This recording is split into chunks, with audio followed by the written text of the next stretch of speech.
Bien sûr, ce qu'on dit aujourd'hui à Retailleau, au ministre de l'Intérieur, au gouvernement français, c'est qu'on ne peut pas dissoudre le peuple palestinien. On ne peut pas dissoudre la cause juste du peuple palestinien. C'est notre premier message. Deuxièmement, cette décision, elle s'appuie sur des arguments fallacieux qu'on va contester avec toute la force du droit.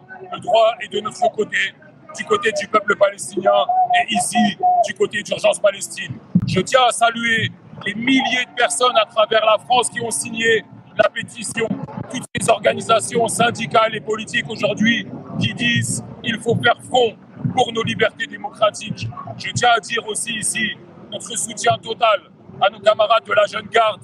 Ils veulent dissoudre la lutte du peuple palestinien, ils veulent dissoudre la lutte antifasciste, mais ils ne peuvent pas dissoudre ces mouvements et ces causes légitimes que nous portons. Les démarches du gouvernement peuvent interdire l'utilisation du logo, ils peuvent interdire d'organiser des mobilisations, ils peuvent nous interdire de nous réunir, c'est ça leur intention. Ils veulent, à l'heure où Israël intensifie sa guerre génocidaire contre le peuple palestinien, à l'heure où il n'y a plus un sac de farine dans les entrepôts de l'Agence des Nations Unies à Gaza, ils veulent nous interdire ici de porter la voix du peuple palestinien. C'est une honte pour le gouvernement français et c'est une honte pour Macron qui se prétend être un faiseur de paix mais qui ici interdit aux Palestiniens de s'exprimer. Quels sont les motifs dont on parlait qui te semblent fallacieux, qui sont fallacieux? Les motifs, ils sont explicités dans un document de 9 pages. Ouais. Ils sont aujourd'hui extrêmement étendus.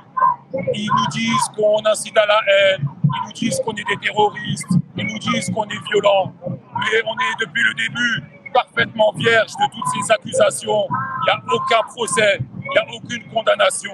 Urgence Palestine, c'est un mouvement de citoyens, de citoyennes, de travailleurs et de travailleuses palestiniens exilés en France du fait du colonialisme en Palestine. Ils veulent salir notre combat, ils veulent nous salir. Et ça, c'est quelque chose qu'on refuse. Encore une fois, c'est une honte pour ce gouvernement et c'est une honte pour Macron. On a 8 jours pour répondre au ministère de l'Intérieur. On va bien sûr expliciter nos arguments. On va bien sûr contester ce qui est contenu dans ce document du ministère de l'Intérieur. Et surtout, on va aller devant toutes les juridictions nationales et internationales pour faire défendre notre droit sacré et légitime à défendre la juste cause du peuple palestinien ici en France, ici à Paris.